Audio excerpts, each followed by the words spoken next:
오늘의 말씀의 제목은 회개에 합당한 열매란 이탓입니다 라는 제목을 정해봤습니다. 누가복음 3장 1절로 20절입니다. 침례 요한은 가난한 사람에게 나눠주라고 합니다. 그 다음에 착취하지 말라고 합니다. 남의 것을 뺏지 말라는 거죠. 가진 것에 또 만족하라고 합니다. 이게 좋은 열매라고 선포를 합니다. 이게 회개에 합당한 열매라는 거예요. 이는 곧 남을 위하거나 이롭게 하라는 이타심으로 간략하게 정의를 할 수 있을 것 같아요. 그래서 회개에 합당한 열매는 이타심이다 라고 한번 제가 정해봤어요. 누가복음 첫 번째 주제는 침례자 요한에 대해서 나옵니다. 누가복음 3장 1절로 2절. 이제 카이사르 시저죠. 티베리우스의 통치 제15년에 본디오 빌라도가 유대의 총독으로 이 십자가에 예수님을 못 박은 사람이죠. 헤롯이 갈릴리의 사분 영주라는 것은 4분의 1을 이제 다스리는 영주를 말합니다. 헤롯 갈릴리의 4분의 영주로, 그의 동생 빌립이 이두레와 드라고니세 지방의 4분의 영주로, 루사니아가 아빌레네의 4분의 영주로, 안나스와 가야바가 대제사장으로 있었을 때, 이거는 이제 시기를 정확히 말해주는 거고요. 하나님의 말씀이 광야에서 사가랴의 아들 요한에게 임하니라. 가장 여기에서 핵심의 부분은 하나님의 말씀이 침례 요한에게 이때 말씀을 하셨다라는 거예요. 근데 침례 요한은 어떻게 살았냐? 무소유자였어요. 광야에서 도인처럼 살았어요. 머리도 나실인이었기 때문에 머리도 자를 수 없고 머리도 길게, 그러니까 누가 봐도 도인처럼 보였단 말이에요. 하나님의 말씀이 그에게 임합니다. 3절로 4절. 그가 요르단 부근에 온 지역으로 가서 죄들의 사면을 얻게 하는 회개 침례를 선포하였는데, 이것은 곧 대언자 이사야의 말씀들의 책에 기록된 바와 같으니라. 이르시되 광야에서 외치는 자의 소리가 있어 이르기를 너희는 주의 길을 예비하라, 그분의 행로들을 곧게 하라. 광야에 외치는 자의 소리라는 것은 침례 요한이 말하는 거예요. 침례 요한을 말하는 거예요. 침례 요한의 예언입니다. 그가 이 땅에 온 이유는 주의 길을 예비하라고 온 거예요. 그래서 회개의 침례. 왜냐하면 예수님께서 아직 구원자라고 자신을 드러내기 전이기 때문에 회개의 침례를 선포를 합니다. 침례 요한이. 그러면 회개의 침례가 여러분을 구원하냐? 그거는 아닙니다. 그러니까 진정한 예수님이 자기를 드러낸 이후에는 침례는 딱 두 가지 종류밖에 없어요. 첫 번째, 침례는 성령 침례가 있습니다. 두 번째 침례는 물 침례가 있어요. 예수님을 구원자로 믿는 것을 성령 침례라고 합니다. 그 다음에 믿은 후에, 예수님을 구원자로 믿은 후에 예식으로 이제 물 침례를 하는 거예요. 그러면 예수님을 믿은 것을 만약에 혼인신고라고 가정을 예를 들면, 그러면 물 침례는 뭐예요? 결혼식인 거예요. 결혼식. 여러분, 법적 효력은 혼인신고가 중요해요? 결혼식이 중요해요? 혼인신고가 중요하잖아요. 그냥 혼인식만 하고 살면 되는 거예요. 상관없잖아요. 근데 왜 굳이 결혼식을 합니까? 만인들에게 알리기 위한 거죠. 우리가 결혼한 사람들입니다. 그잖아요. 마찬가지예요. 물침례도 마찬가지예요. 굳이 하지 않아도 되는 건데도 해야 되는 것은 우리는 이제는 더 이상 세상적으로 살지 않겠습니다. 성령 침례, 예수님을 구원자로 받았기 때문에 이제는 크리스찬답게, 크리스찬으로서 살겠습니다. 만인들에게 선포하는 게 바로 물침례 결혼식인 거예요. 그래서 사이비 이단 교주들은 자신을 예수라고 사기치고 여성도들을 성범죄하는 경우가 많이 나오잖아요. 그게 성경을 악용해서 자기가 예수님 대신 신랑 행세를 하는 거예요. 근데 성경적으로는 우리 모두가 교회가 예수님의 신부가 됩니다. 신랑은 예수님이고. 근데 이거는 육신적인 혼인이 아니라 영적인 영혼의 혼인이기 때문에 육신하고 전혀 상관이 없어요. 근데 이걸 사이비 종교들이 자꾸 그거를 자기가 신랑이 행세를 하는 거죠. 실제는 목사도 신부예요. 예수님의 신부가예요. 신랑으로 행세하면 안 돼요. 예수님만이 신랑이 될 수가 있습니다. 근데 예수님이 경고를 했어요. 사기꾼 많을 거다고, 나 뒤에 사기꾼 많을 거다고 경고를 했는데도 사람들이 안 믿습니다. 성경을 안 봐요. 마태복음 24장 5절. 많은 사람이 내 이름으로 와서 내가 그리스도라 하며 많은 사람을 속이리라. 무슨 말입니까? 사기꾼 많을 거야. 다 자기가 예수라고 할 거야. 아니면 예수 다음이라고 자기가 하나님의 아들의 예수님의 대신하는 자다. 근데 오늘날 이런 사람이 수두룩백백합니다. 그래서 저는 이런 걸 보면서 어떤 생각이 드냐면, 사이비 교주, 사기치는 사이비 교주만 문제가 아니라 이 사이비 교주를 따르는 신도들도 문제다. 왜냐면 왜 인간을 숭배하냔 말이에요. 그러면서 저는 항상 유명한 교회 가보면 성도들이 그래요. 항상 그래요. 우리 목사님, 우리 목사님. 아니 목사가 그들을 구원해 줬냔 말이에요. 우리 예수님이 하셔야지. 왜 목사를 그렇게 이렇게 뭐랄까 숭배하냔 말이에요. 목사도 아담의 원죄를 가진 욕심 많은 사람일 뿐입니다. 이건 제 개인적인 추측인데, 그러면 목사와 예수님의 차이점이 뭐냐? 저는 어떻게 말하냐면 아담의 원죄를 가졌다라는 것은 우리가 제 개인적으로 생각으로는 죄라는 이 원죄는 남자의 정자에 의해서 이게 유전되나 보다라고 가정을 했을 때 예수님만 남자의 정자에 의해서 잉태된 게 아니잖아요. 성령에 의해서 잉태됐잖아요. 그러니까 예수님만 예외가 되는 항목이 여기잖아요. 그러니까 이 아담의 원죄는 남자의 정자에 의해서 유전되는 게 아닐까라고 제가 추측을 해봅니다. 그러니까 예수님만이 오직 죄가 없으신 분이구나. 육신은 가졌지만 죄가 없으신 분은 예수님이구나. 그래서 예수님만 여러분 구원자로 우리가 경배해야지 사람을 경배해서는 안 됩니다. 모든 사람, 아무리 잘난 목사도 아담의 원죄를 갖고 있습니다. 근데 성경에는 목사를 2배로 존경하라고는 나와 있어요. 근데 그거는 존경과 숭배하고는 틀려요, 여러분. 그래서 절대로 숭배해서는 안 됩니다. 침례 요한도 여러분 숭배해서는 안 됩니다. 침례 요한도 아담의 원죄를 가진 인간입니다. 근데 여기에는 예비자로만 나온 거예요. 5절로 6절. 모든 골짜기가 메워지며 모든 산과 작은 산이 낮아지고 구부러진 곳이 곧게 되며 험한 길들이 평탄하게 될 것이요 모든 육체가 하나님의 구원을 보리라 하였느니라. 여기에서 보면 마치 오늘날 지금 뭐 대륙이 있잖아요. 여러 가지 대륙. 근데 이 대륙이라는 게 이렇게 오랜 시간이 지나면서 조금씩 움직이면서 원래는 하나의 대륙이었는데 지금 이렇게 나눠지고 하면서 이렇게 두 대륙이 만나면서 이렇게 올라가면서 산이 되고 높은 산이 되고. 근데 그러면 옛날의 대륙은 어떻겠습니까? 폐허했겠죠. 그러니까 그렇게 옛날로 돌아간다는 식으로 예수님이 오시면 그런 것들이 다 이렇게 마치 옛날로 돌아간다라는 것으로 보입니다. 그래서 저는 예수님이 재림하셔서 이제 천년왕국을 이제 이루실 건데, 천년왕국 때는 저는 옛날 에덴 동산이라든지 노아 이전 시대처럼 다 채식주의자가 될 거라고 저는 개인적으로 추측을 합니다. 왜냐면 저는 참 불만인 게 그래요. 왜 지금은 육시까지 하게끔 돼가지고 굳이 육시까지 해가지고 이렇게 지금 성인병으로 많이 탄수화물에 의해서 당에 의해서 이렇게 좀 뭐랄까 이렇게 몸이 잘 망가질까. 그래서 저는 심지어는 그래요. 제 나름대로 한번 유머를 한다고 당나라가 망한 이유는 당 때문이다. 그래서 죄송합니다. 당이 문제구나. 왜냐면 제가 이게 탄수화물이 포도당이거든요. 당이 참 우리에게 포만감을 줘서 좋긴 한데, 아니면 기쁨을 줘서 좋긴 한데, 우리가 다 성인병이 당 때문이잖아요.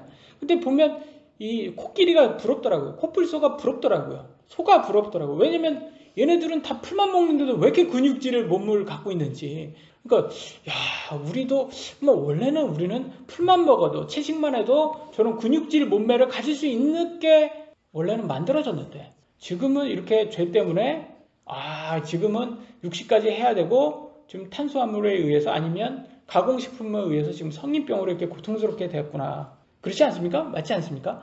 코끼리 보면 코뿔소 보세요. 얼마나 근육질 몸매. 저는 너무 부럽거든요. 고릴라 보면 저는 그 몸매가 너무 부러워요. 저 근육질 몸매. 근데 걔네들이 뭐 우리처럼 뭐 그렇게 엄청난 육식을 막 하고 막 그러지 않잖아요.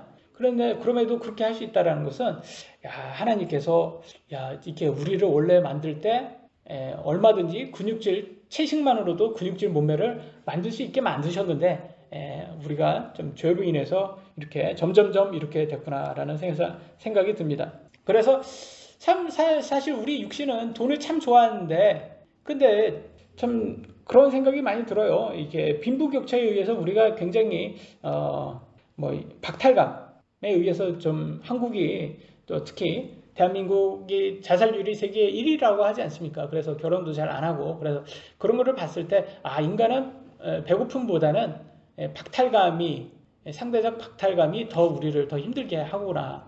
왜냐면 배고픈 거는 참을 수 있는데 북한은 아직도 붕괴되지 않잖아요. 왜냐면 만민이 가난하니까. 만민이 가난하면 괜찮은 거예요. 나도 가난하지만 쟤도 가난하면 괜찮은 거예요. 근데 나는 가난한데 쟤는 부자야. 이건 못 참는 거예요, 인간이. 그래서 저는 보면 우리는 다 의식주는 다 해결되잖아요. 의식주는 해결됐는데도 아직도 우리는 지방에 집을 갖고 있어도 서울에 집을 갖고 있다는 이유로 쟤네들은 우리보다 10배로 더 집값이 비싸잖아요. 그러니까 배가 아픈 거예요.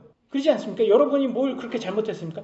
옛날에 서울에 집을 사셨다면 여러분은 굉장히 지금 부자 10배 이상으로 부자가 되는 분이에요. 근데 지방에 집을 샀다는 이유로 서울 대비해서 그러니까 가난한 사람이 돼버렸어요. 상대적 박탈감에. 근데 여러분 성경에는 이렇게 나옵니다. 뭐라고 나오냐면 디모데전서 6장 7절 우리가 이 세상에 아무것도 가지고 오지 아니하였은즉 아무것도 가지고 가지 못할 것이 확실하니 그러니까 우리는 빈몸으로 왔다 빈몸으로 간다라고 말합니다. 이거는 무소유로 말하는 게 아니라 너무 돈에 집착은 하지 말아라. 물론 나그네도 여행 자금은 필요하잖아요. 그러니까 이 땅에서 우리는 의식주는 필요합니다. 그래서 그 정도 갖고 있으면 그것에 만족하라라고 말합니다. 그래서 성경에서는 만족이 가장 중요하다고 말합니다. 그래서 우리가 가진 것에 만족할 수 있는 그런 사람이 되려면 어떻게 해야 되겠습니까? 성경의 말씀을 우리가 잘 먹고 침례요한처럼 남의 거를 착취하지 말고 가진 것에 만족하라. 그 다음에 이웃을 사랑하는 이타심을 가져라 라는 것을 우리는 공부를 해야 됩니다. 두 번째 주제는 침례자 요한의 선포입니다. 7절 8절 지금 침례자 요한이 그걸 지금 선포하고 있는 거예요. 그때 그가 자기에게 침례를 받으러 나오는 무리에게 이르되 오 독사의 세대야. 이게 독사의 세대라는 건 마귀의 자식이라는 거죠. 누가 너에게 경고하여 다가오는 진노를 피하게 하더냐. 그러므로 회개에 합당한 열매를 맺고 너희 속으로 우리에게 아브라함이 우리 아버지로 있다 하고 말하기 시작하지 말라. 내가 너에게 이르노니 하나님께서는 능히 이 돌들로도 아브라함의 자손들을 일으킬 수 있느니라. 이게 무슨 말을 하냐. 왜냐하면 유대인들은 아브라함의 자손이기 때문에 하나님의 선택받은 백성이다라는 그 말은 뭐겠습니까? 나는 유대인으로 태어났기 때문에 나는 무조건 천국 간다. 왜? 유대인으로 태어났기 때문에. 선민의식, 우월의식을 갖고 있었어요. 근데 유대인으로 태어났어도 너네들 천국은 못 간다라는 것을 처음으로 침례 요한이 말해준 거예요. 너네들에게 합당한 열매가 없으면, 회개에 합당한 열매가 없으면. 그러니까 얼마나 유대인들에게는 충격적인 말이니까 이게. 나는 유대인이니까 천국 가는 건 당연하다고 생각했는데 아니야. 너 지옥 가. 왜냐면 회개에 합당한 열매가 없으니까. 이걸 얘기하는 거예요. 그러니까 산산조각 나는 거예요. 자기네들은 자기네의 믿음이. 나는 유대인이니까 천국 가는 건 당연하다고 생각했는데 성경에 그 다음에 이렇게 말하고 있어요. 9절에 이제 또한 도끼가 나무들의 뿌리에 놓였으니 그러므로 좋은 열매를 맺지 아니하는 나무마다 찍혀 불 속에 던져지느니라 하니라. 여기 불은 어떤 불입니까? 지옥 불인 거예요. 지옥 불. 그러니까 열매가 없으면 좋은 열매가 없으면 너네도 지옥 간다 이 말인 거예요. 그러니까 이거는 말도 안 되는 유대인들에게는 자신들의 믿음이 완전 깨지는 겁니다. 그래서 저는 항상 이것도 우리 크리스찬들에게도 적용이 되는 거예요. 우리는 예수님 믿는다고 말만 하고 좋은 열매를 내지 않으면 예수님 정말 믿은 건지 그건 하나님께서 판단을 하실 거라는 거예요. 우리도 조심해야 되는 거예요. 우리 자신을 살펴봐서 우리는 정말 좋은 열매를 내고 있는지 아니면 우리가 상상으로 만든 예수님을 번영을 주는 우리 소원을 성취해주는 그런 예수님을 믿고 있는 건 아닌지 그러면 좋은 열매가 과연 뭐냐? 좋은 열매 세 번째 주제 좋은 열매의 정의가 나옵니다. 10절로 11절 사람들이 그에게 물어 이르되 그러면 우리는 무엇을 하리까 하며 그가 그들에게 대답하여 이르되 겉옷이 두 벌 있는 자는 하나도 없는 자에게 나누어 줄 것이요 먹을 것이 있는 자도 그렇게 할 것이라 하니라. 부자는 가난한 사람에게 가난한 사람을 도와줘라 이거예요. 이게 좋은 열매라고 합니다. 오늘날 좌파들이 그렇게 자주 말하는 겁니다. 이게 저는 좌파들이 말하는 것을 그들의 말은 저는 동의를 해요. 부자는 가난한 사람을 도와줘야 된다. 이거는 동의를 해요. 이 부분은. 그들이 그걸 하면 근데 그들은 말만 하지 행위는 하지 않아요. 그래서 제가 좌파를 좋아하지 않습니다. 왜냐하면 좌파들은 지네 부자예요. 강남 좌파 보세요. 얼마나 부자입니까? 근데 이들은 말만 하지 안 도와줍니다. 그러면서 자본주의를 맨날 자본주의는 부의 재분배가 없다 그러고 근데 그러면 공산주의가 사회주의가 자본의 재분배가 있습니까? 얘네들이 양극화가 없습니까? 양극화를 한번 보여드리겠습니다. 공산주의가 양극화가 얼마나 많은지. 중국의 고위 공산당 한 명이 46조를 가지고 있답니다. 6조예요. 억 원이 아닙니다. 46억 원이 아니라 46조 원이에요, 여러분. 1조면 여러분이 200년 동안 하루에 1,000만 원씩 쓸 수 있는 돈이 1조예요, 여러분. 이 200년 이상을 하루에 1,000만 원씩 쓸 수 있는 게 1조 원이거든요. 그걸 46조를 가지고 있대, 한 사람이. 그것도 무슨 뭐 CEO가 아니라 그냥 고위 공산당이에요. 공무원이에요. 공무원이 46조를 갖고 있어요. 이게 말이 됩니까? 김정은은 7조 가지고 있고 푸틴은 265조를 갖고 있답니다. 그러니까 시진핑은 얼마 갖고 있습니까? 공산당이 고위 공산당이 46조 갖고 있으면 10배는 갖고 있겠죠. 시진핑은 400조 이상 갖고 있겠죠. 공무원인데. 네. 공무원이어야 되네. 중국에서 공무원 생활 했어요. 그것도 고위 공무원만 해당됩니다. 근데 북한에서 만약에 하셨으면 지금보다 꽝이에요. 왜냐면 김정은은 3천만 명을 착취해서 혼자 7조 원을 가지고 있는 거 누린 거예요. 그러니까 여러분 공산당이 왜 자꾸 공산당을 하려고 하는지 이해되시죠? 그러니까 돈 때문에 하려고 하는 거예요. 권력 때문에 하려고 하는 거예요. 지네들이 말은 그래서 제가 좌파를 싫어하는 거예요. 왜냐면 얘네들은 사실은 사이비 교주예요. 사이비 종교 교주가 김정은 공산주의예요. 그러면서 공산주의는 뭐라고 해? 종교는 아편이다 이렇게 말해요. 근데 진짜 사이비 종교는 지네들이면서 인간은 견제 시스템이 없으면 부패할 수밖에 없는 존재입니다. 그렇지 않습니까, 여러분? 여러분이 조금만 눈 감으면 여러분에게 46조가 떨어져요. 눈 감겠어요, 안 감겠어요? 감죠. 그러니까 부패할 수밖에 없어요, 우리가. 견제가 없으면 시스템이. 그러니까 유일하게 견제할 수 있는 시스템을 만들려면 독재를 할 수 없게 만들어야 돼요. 근데 자꾸 이 좌파들이 지금 좌파 독재를 하고 있어요. 그러니까 나중에는 어떻게 되겠습니까? 양극화가 더 심해지겠죠. 자본주의가 완벽하지는 않습니다. 그러나 공산주의보다는 덜 양극화됩니다. 이것만 보시면 알 수 있지 않습니까? 여러분, 코로나로 헬리콥터 머니로 무한정 양적 완화가 돼서 현금 가치가 떨어졌어요. 그래서 부동산과 주식 가진 사람만 부자가 됩니다. 근데 웃기지 않습니까? 부동산을 여러분도 가지고 있는데 서울에 갖고 있는 부동산과 여러분이 갖고 있는 부동산이 어떻게 됐습니까? 10배나 차이가 났어요. 양극화가 더욱더 심해지고 있어요. 부동산만 가졌다가 아니라 어느 지역에 있는 부동산이 가졌냐가 더 중요한 거예요. 그러니까 얘네들이 좌파들이 항상 뭐라는 거예요? 야, 강남 들어올 생각하지 마. 강남 아니어도 괜찮아. 지네들은 강남에 갖고 있으니까. 강남 좌파들이 항상 그러잖아요. 그래서 귀족 노조들 항상 그러잖아요. 지네들은 억대 연봉을 받으면서 노동자인 편인 것처럼 맨날 그러면서 대기업하고 싸운답니다. 왜 그럽니까? 얘네들이. 대기업 배 아픈 거예요. 대기업 쟤네들은 많은 걸 갖고 있으니까 내가 쟤네들의 배를 잘라서 황금알을 낳는 거위의 배를 잘라서 내가 저 황금알을 내가 갖겠다 이거예요. 그런데 그래봤자 황금알을 낳는 거위를 계속 살려줘야지 황금알을 낳지. 그걸 해외를 내쫓으면 대기업이 해외로 나간 나라들은 다 빈민국이 돼버려요. 나라가 가난해. 부산의 인구가 점점 줄고 부산이 가난해지고 있어요. 우리 대한민국의 2대 이제 도시가 지금 이제 떨어집니다. 인천에서 이제 인천이 더 인구가 더 많아지려고 하고 있어요. 조금만 있으면 인천이 이제 제2의 도시가 될 거예요. 같아요. 부산이. 왜냐? 인천은 서울하고 가깝잖아요. 가장 일자리가 많은. 부산 얘네들은 일자리 있는 기업들을 다 내보내고 아파트만 만들어요. 웃기지 않습니까? 아파트를 만든다는 것은 정부가 땅을 파는 거예요. 중국 공산당하고 똑같은 거예요. 정부가 여러분 땅을 조성해서 사람들에게 그 회사한테 파는 거예요. 이게 옛날에는 이 땅이 아주 값이 없는 건데 그걸 팔아가지고 다 사람들한테 그게 돈을 뺏는 거예요. 이게 결국. 웃긴 게 앞으로는 IT와 AI 같은 초부가가치 사업이 이제 이거를 잘하는 나라가 잘 사는 나라예요. 우리는 반도체에 삼성같이 반도체로 해서 지금까지 잘 살게 됐어요. 이 대기업 하나가 우리나라를 먹여 살렸던 거예요. 근데 지금은 이제 뒤처지고 있어요. 이 좌파들이 자꾸 52시간 이렇게 막아놔서. 그리고 서울대는 의대 가려고 하지 공대 가려고 하지 않습니다. 그럼 앞으로는 대한민국이 어떻게 될까요? 못 사는 나라가 된다는 거예요. 여러분 AI 데이터 센터 하나가 전기 먹는 하마라고 합니다. 하나당 25기가와트를 먹는데 4인 가구 6,000세대가 연간 사용량이라고. 그러면 미래는 어떤 발전소가 가장 유력하겠습니까? 원자력 발전소예요.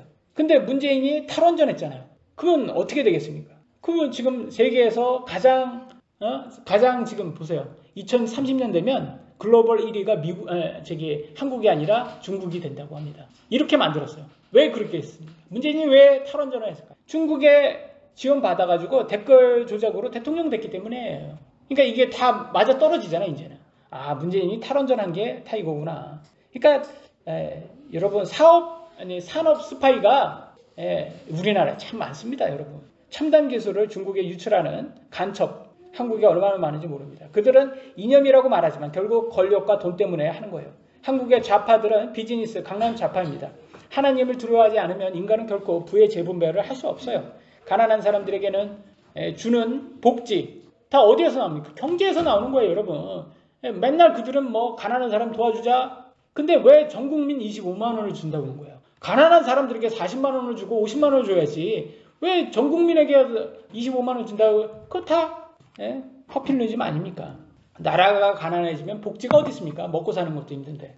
나라를 가난하게 만들려고 하는 그런 인간들이 지금 권력을 탐하고 자기가 독재하려고 하죠. 12절로 13절. 그때 세리들도 침례를 받으려고 와서 그에게 이르되 선생님이여 우리는 무엇을 하리까 하매 그가 그들에게 이르되 너희에게 정해준 것 이상으로 거두지 말라 하니라. 세리는 세금을 부과하는 사람들입니다. 앞으로 좌파가 지배하면 대기업을 다 죽일 거 아닙니까? 근데 여러분, 대기업에 의해서 오는 법인세, 소득세, 부가가치세가 우리나라 대한민국의 세수 중에 73%를 차지하고 있어요. 이게 다 주는 거예요, 여러분. 73%가 주는 거예요. 그 다음에 어떻게 재산세가 나머지는 27%가 재산세거든요. 재산세를 올리겠다는 거예요. 어떻게 올리냐? 각 사람마다 다 뺏겠다라는 거예요. 어떻게? 월세 받는 사람들이 다 뺏겠다. 월세 받으면 30만 원 이상 받으면 다 뺏겠다는 거예요. 월세 30만 원 신고제가 만들어졌어요, 여러분. 이 말이 뭐냐? 월세 30만 원만 받아도 내가 너네들한테 그걸 소득으로 잡아서 내가 세금 뺏겠다. 옛날에는 월세 받는 사람 좀 약간 한 집 가지고 두 집 가지고 좀 약간 잘 모아가지고 그래서 월세 30만 원 받아가지고 그걸로 뭐 좀 노후 자금으로도 사용하시고 막 그러잖아요, 사실. 그게 유일한 어떻게 보면 재테크인데. 근데 그것도 이제 못하게 만들겠다는 거예요. 그것도 이제 다 세금 매기겠다는 거예요. 재산세 올리겠다는 거예요. 이게 좌파들의 사상이에요. 재산세로 탈탈탈 가난한 사람까지도 착취하겠다는 거예요. 뭐 가난한 사람은 아니겠죠. 집이 두 채 있으면. 그러니까 중산층도 다 착취하겠다는 거예요. 그래서 저는 하여튼 이 나라가 어떻게 될지 여러분 각자 도생해야 된다는 생각이 들어요.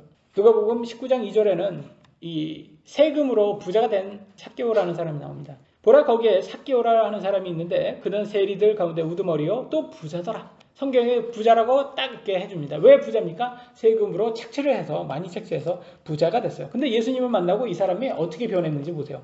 누가복음 19장 8절로 9절. 삭개오가 서서 주께 이르되 주여 보소서 내가 내 재물의 절반을 가난한 사람들에게 주겠사오며. 여러분 부자가 절반을 준답니다. 여러분 재산 절반을 가난한 사람 줄 수 있어요? 힘들어요, 여러분. 이거 대단한 믿음이에요. 부자라고 뭐 다 이렇게 부자가 여러분 부자가 그 부를 갖기 위해서 얼마나 노력했겠습니까? 절반은 함부로 그렇게 줄 수 있는 그들은 막 부자니까 다 줘야지. 여러분 사실 실제로는 여러분 정말 실제 대한민국은 그렇게 돼 있어요.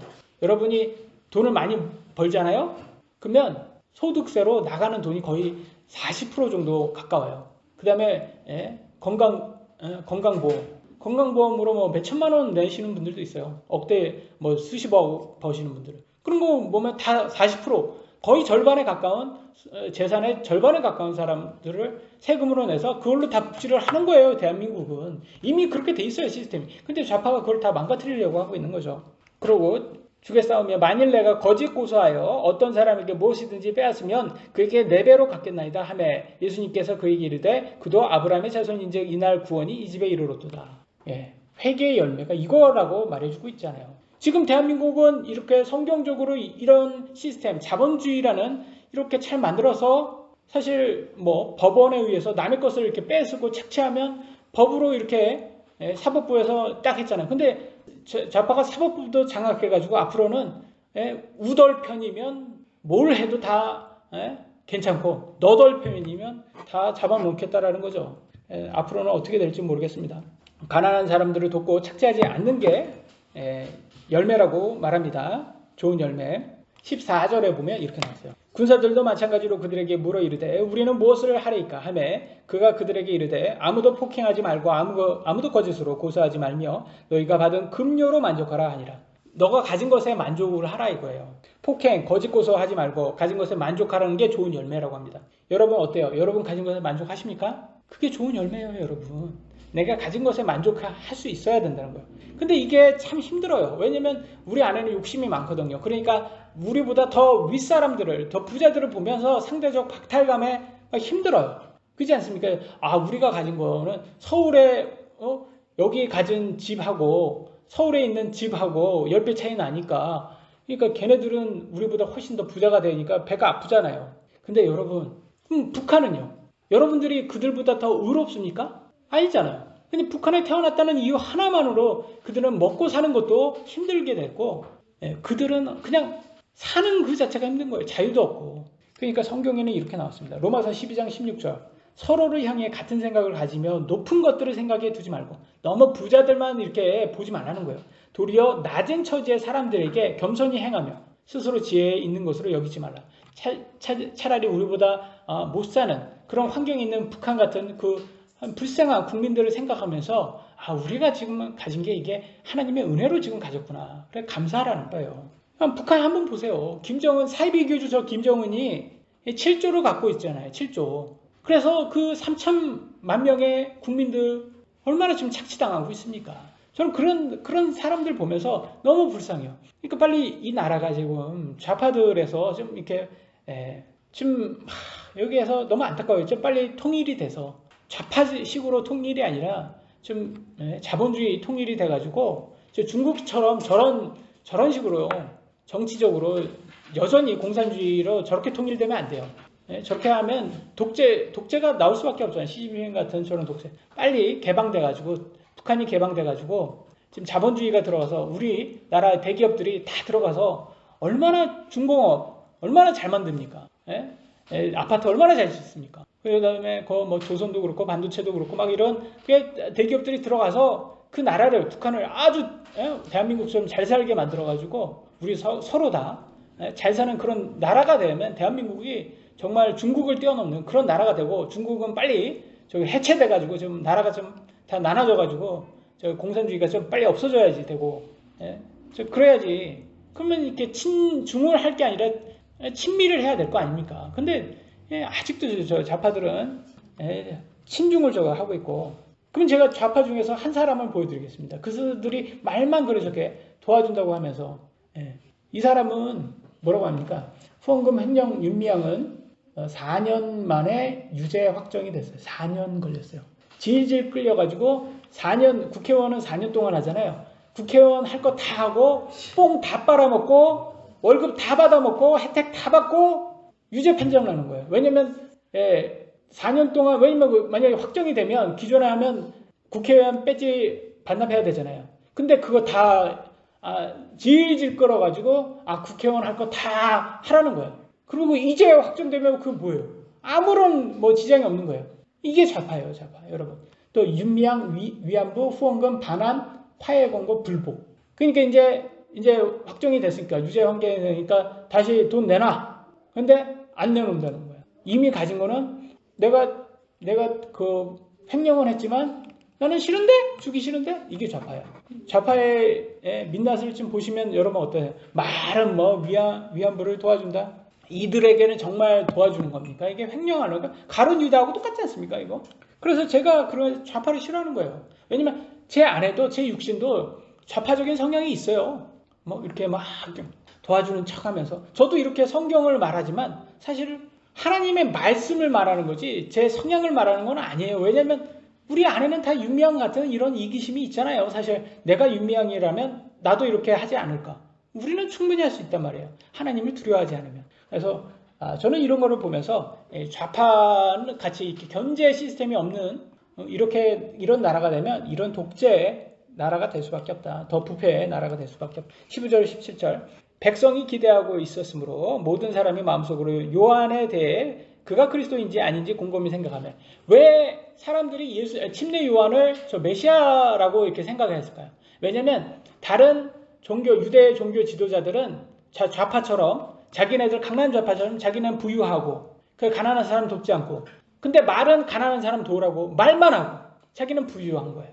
여러분, 말만 하고 가난한 사람 돕지 않는 이 좌파처럼 하는 그런 사람과, 여기 지금 침례 요한처럼 정말 자기도 솔선수범하면서 지금 어떻게 보면 무소유인 사람처럼 생활하면서 사람을 도우라고, 가난한 사람 도와줘라 이렇게 하는 사람하고 누구의 말을 더 신뢰하겠습니까? 사람, 백성들이. 침례 요한을 할 수 있는 거예요. 더 와닿는 거예요. 왜냐면 저 유대교 종교 지도자들은 지네들만 잘 먹고 잘 살거든요. 여전히 백성들은 한 99%의 백성들은 다 가난한데 지네 1% 지네들만 혼자 독재하면서 잘 먹고 잘 사니까, 야, 쟤네들은 위선자들이야. 침례 요한 봐봐. 침례 요한은 가난한 사람 도와주라면서 자기도 가난하게 살잖아. 그러니까 차라리 침례 요한의 말을 더 믿자라면서 저 사람이 메시아가 아닌가 이렇게 생각하는 거예요. 그래서 여러분, 지금 내로남불이 왜 내로남불입니까? 자기네들은 맨날 가난한 사람 도와줘야 한다면서 지네들만 독재하니까 그게 문제 아닙니까? 16절, 요한이 그들 모두에게 응답하여 이르되 참으로 나는 너희에게 물로 침례를 주거니와 나보다 더 능력 있는 분이 오시나니 나는 그분의 신발끈을 풀 자격도 없노라. 그분께서는 너희에게 성령님으로 침례를 주시고 불로 침례를 주시니라. 그 손에 키를 들고 자신을 타작마당에 철저히 정결케 하사 알곡은 모아 자신의 곳간에 들이대 껍질은 끌 수 없는 불로 태우시리라 하고, 침례 요한이 그럽니다. 나 메시아 아니야. 나 메시아 아니야. 너네들이 생각하는 그런 메시아는 아니야. 그리스도가 메시아고, 그분은 나는 너네에게 물로만 침례 주지만 내가 주는 물로 침례는 이건 그냥 예식일 뿐이야. 이건 능력 없어. 성령 침례가 진짜야. 예수님. 맞잖아요. 제가 여러분에게 성령 침례 받은 여러분에게 제가 물 침례를 주잖아요. 목사로서. 근데 이거는 능력이 아니에요. 이거는 아무나, 목사는 다 침례 줄 수 있는 거, 물 침례 줄 수 있는 거. 이건 예식이기 때문에. 근데 진짜 침례는 예수님이 줄 수 있는 유일한 거 받아야 돼요. 그건 바로 성령 침례다. 근데 예수님이 성령 침례만 주니까 불침례도 준다고 합니까? 불침례도 준다고 해요. 여러분, 불침례는 무서운 침례예요. 어떤 침례냐? 알곡이 아닌, 아까 말한 합당한 열매가 없는 열매가 없는, 좋은 열매가 없는 가라지들이 받는 불침례, 뭐 얘기했습니까? 지옥입니다. 지옥. 예수님은 우리들에게 와서, 예수님 믿는 우리들에게는 천국으로 가게 해주지만 예수님을 안 믿는, 아니면 예수님 믿었다고 말만 하고 좋은 열매가 없는 그런 가짜 크리스찬들에게는 지옥으로 보내는 그런 심판자로 오신다고 하는 거예요. 그러니까 무서운 말인 거예요, 이거는. 그러니까 이거는 우리가 보면서 남을 정죄하라고 준 게 아니에요. 우리 자신을 판단하라, 우리 자신을 살펴보라는 거예요. 우리가 어떻게 남을 정죄할 수 있습니까? 우리도 똑같은 죄인인데 우리는 남을 정죄해서는 안 됩니다. 판단은 오직 하나님께 맡기라고 했어요. 우리는 하나님께 판단을 맡기고 우리는 우리 자신을 살펴봐야 되는 거예요. 저는 제 자신을 살펴보면 욕심 많은 그냥 사기꾼적인 그런 기질이 너무 많은 그런 사람이더라고요. 그래서 제가 만약에 하나님께서 나에게 무슨 제가 안수 기도를 하면 여러분 병이 낫고 막 그러면 저는 사이비 교주가 될 것 같은 그런 기질이 있는 사람일 것 같더라고요. 저도 제 자신이. 그래서 속으로 막 그래요. 저한테는 그런 능력 주지 마세요. 저한테 그런 능력 주시면 저는 사이비 교주가 되지 않을까. 저도 두렵습니다. 그런 생각이 들어요. 왜냐면 우리 다 아시잖아요. 우리 육신을. 여러분은 어때요? 여러분들에게는 그런 게 있지 않습니까? 여러분 육신도 46조의 그런 유혹이 오면 여러분들도 얼마든지 넘어가지 않겠습니까? 여러분? 그러니까 우리 육신을 믿어서는 안 되는 거예요. 우리 육신은 다 똑같은 죄인이다. 똑같다. 그러니까 우리는 오직 우리 자신보다 하나님의 말씀을 더 믿어야 되는 거죠. 마지막 구절입니다. 18절 20절 또 건면하면서 다른 많은 것을 백성에게 선포하더라. 그런데 4분 영주 헤롯은 자기 동생 빌립의 아내 헤로디아로 인해 또 헤롯이 행한 모든 악한 일로 인해 그에게 책망을 받았고 또 그 모든 일 위에 이것을 더하였으니 곧 요한을 옥에 가둔 것이라. 무슨 말이냐? 침례 요한이 생애는 세상적으로 보면 광야에서 무소유로 살다가 헤롯이라는 지도자 비판 한번 잘못했다고 사형당하는 허무한 인생이에요. 이게 바로 독재예요, 독재. 이게 바로 좌파가 원하는 그 공산주의 사회주의와 같은 체제인 거예요. 왜냐면 표현의 자유가 없잖아요.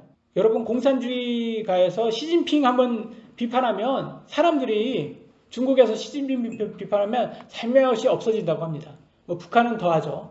김정은이 나온 사진, 신문에 나온 그 사진만 잘못하면 그걸로 잡아가잖아요. 그 사진, 그거 찢었다고. 김정은 사진 신문에 나온 그거 찢었다고 잡혀가서 예? 그리고 한국 드라마 봤다고 예? 총살하고 그게 북한이에요, 북한. 그 지금 헤롯이 그랬잖아요, 똑같잖아요. 그러니까 사회주의, 공산주의가 예? 말만 다른 거지 지금 예전에도 있었다. 그래서 침례 요한의 생애는 참 어떻게 보면 불쌍합니다. 비판 한번 잘못했다고 예? 모가지가 날아갔어요. 그럼 여러분 무소유로 살고 그 다음에 비판 한번 잘못했다고 사형당했어요. 그러면 이 사람의 삶이 여러분 어때요? 부럽습니까? 인간적으로 봤을 때 별로 부럽지 않아요. 근데 예수님은 그를 어떻게 평가했냐면 여자에게서 난 자들 중에 가장 큰 자라고 말합니다. 천국에 가면 가장 큰 사람인 거예요. 근데 천국에서는 그보다 제일 낮은 사람도 그보다 크다고 말했어요. 그 말은 뭐겠습니까? 이 땅에서 아무리 잘난 사람도 천국에서 가장 낮은 사람보다도 더 낫다는 거예요. 그러니까 천국이 그만큼 높다라는 거예요. 천국에서 영광. 물론 침례 요한은 죽어서 천국 가서 거기에서 높은 자리에 찾았을 거예요. 왜냐하면 예수님을 예비한 사람이기 때문에 지금은 높은 자리에 있을 겁니다. 천국에서. 이 땅의 삶은 사실 어떻게 보면 우리들에게는 힘든 삶이고 어떻게 보면 좀 욕심 많은 우리 육신과 싸워야 되는 그런 어려운 삶입니다. 그럼에도 불구하고 우리가 끝까지 견뎌야 하는 것은 우리에게는 예수님이 있기 때문에 천국을 약속하셨기 때문입니다. 그래서 우리는 우리 자신을 잘 살펴서 회개에 합당한 열매 내는 우리들 되기를 예수님의 이름으로 기도합니다. 기도하시겠습니다.